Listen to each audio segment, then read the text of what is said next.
పోకి దొరకనంతగా తిరిగొచ్చేదారి తెలియనంతగా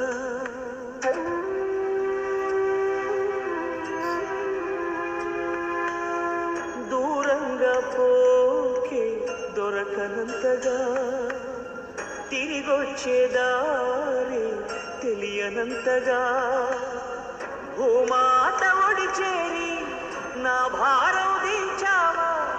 చూస్తూనే చేజారి ఎదకోతే పెంచావా నీ డాడీ రెక్కలు విరిచావా మెట్టింటికి పంపేదాకాగలేక మట్టింటికి వెళ్ళిపోయావా శాశ్వతంగా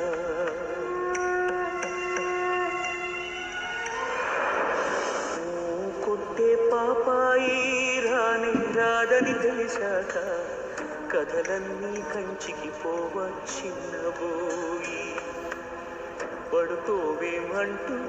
ఎప్పుడైనా నిన్ను కసిరానా అయితే చూడంటూ అలిగావా నా పసికూనా ఏనాడు లేవను అంటూ పడుకుంటున్నావా నూరేళ్ల నిద్రతోని రెప్పలు